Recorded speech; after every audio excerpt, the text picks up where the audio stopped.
Hey everyone, I just wanted to make a short video talking about Tesla charging basics. Just want to talk about the different ways you can charge, how much it costs to charge, and near the end of the video I've got some range number, cost number comparisons if you're curious. And I will tell you the reason why I want to talk about this. I think for a lot of people, this whole EV thing is still really new to them, and I think it can be tough to put this whole information puzzle together as far as charging goes. And that information is fantastically important. It is my strong belief that how available and how easy it is for you to charge will exponentially affect your EV driving experience. And for you theoretical physicists and math nerds out there, this is that equation. So for all you seasoned Tesla owners, I understand if you want to drop out now, but I would appreciate it if you would hang out, because I know that you all have got a lot of valuable wisdom and opinions that you want to share, and that comment section ain't going to fill itself out, so, you know. And to all the prospective Tesla buyers, the new Tesla owners, or people that are just watching this because you're curious, let's talk some Tesla charging basics. And yes, I know it's super simple for you to just hit the like and subscribe and then you'll never think about it again, but I want you to know that I don't take it for granted. It really helps my channel and I do thank you. All right, first let me just quickly establish some baselines. I live in America, so those are going to be the electrical and monetary references that I'm going to be using. Household amperages, they can vary a little bit, so when you hear numbers, they are just based on the averages. And for daily driving, Tesla recommends that you only charge your battery to around 80% to maximize your battery health longevity. That is what I do. So when you hear me say fully charged, that's what I'm talking about. Okay, let's get started. There are 3 different power levels of electrical charging, all right? They are simply called level 1, level 2, and level 3 charging. So if we start at the bottom, a level 1 charger is going to be your slowest way to charge. And the most common way that you will do level 1 charging is with a Tesla mobile connector. And they cost around $250. And it is mobile, which means you can take it with you and use it if and when you need it. So if you plug your level 1 charger into a standard 120 volt household outlet, that's the one you plug your TV or your vacuum cleaner into, you're going to get about 3 miles of range per 1 hour of charge. So in 10 hours, you're going to have about 30 miles of range added to your Tesla. Now, if a 120 volt household outlet is all you had to charge with, I don't know, if you left it charged all day and you only lived a couple of miles for work and your employer lets you plug it in all day at work, I mean, maybe this option is viable, but it is really pushing it. I would not recommend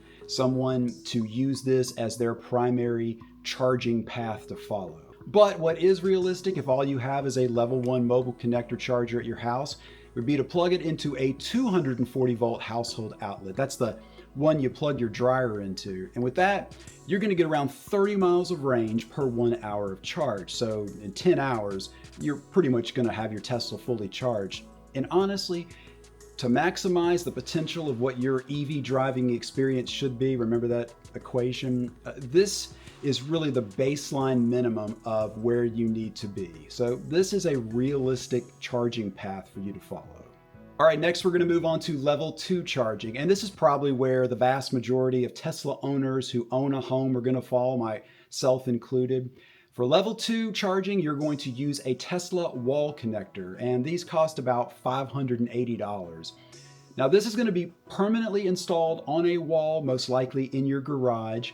It should be done by a certified electrician, so there is going to be that added cost for that and whatever supplies they're going to need to use to wire it up. But with level 2 charging, you're going to get around 44 miles of range per 1 hour of charge. If it is feasible for you to do, a level 2 wall connector is really where you need to be with your Tesla. It can sync with your Tesla phone app so that you can monitor and manage your charging. You can use it to set when you want to charge, and that's especially important if you live in a place where there are variable electrical rates. So that's really something important to consider. Of course, Tesla strongly recommends, leaving your vehicle plugged in all the time when it's not in use because it helps to maintain that battery. I just think that this is easier to do with a wall connector. So this is the charging path that I most recommend people to follow if it is feasible for them. All right, and finally we have level 3 charging, which are most commonly called superchargers.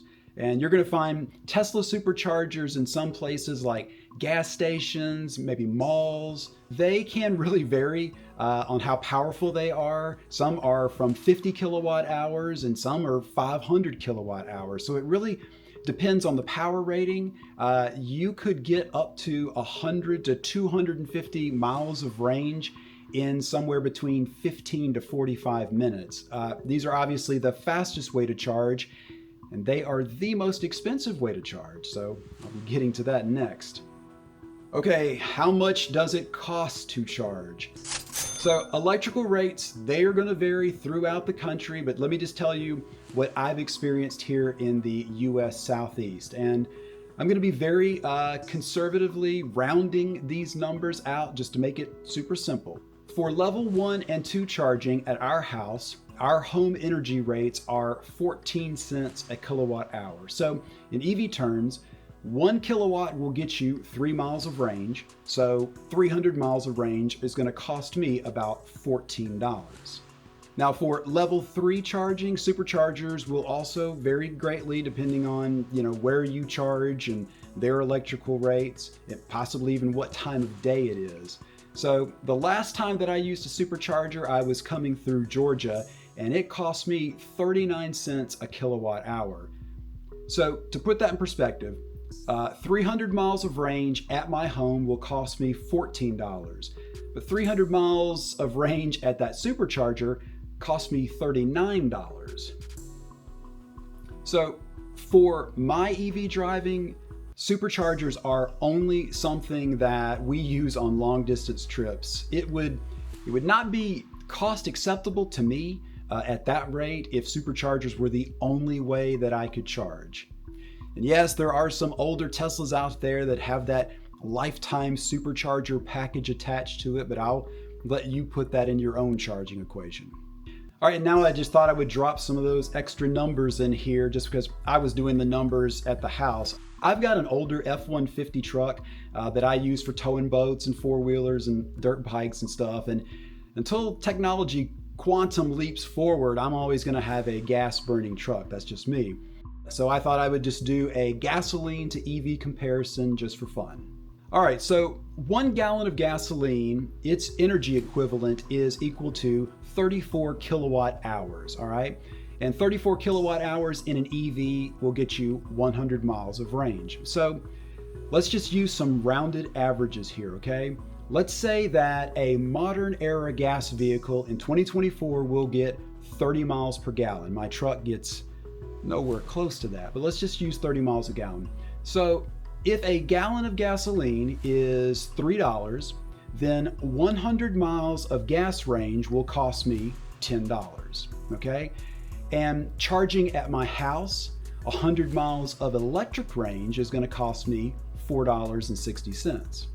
So yeah, there's a little bit of a cost difference there that you can see between gas and EV vehicles. I'm just throwing out those numbers for comparison just because it's something that I personally have to deal with. All right, that's going to do it. Please leave me some comments, some opinions, maybe a like and a subscribe, and I will leave you with a thank you for watching, and I will see you next time.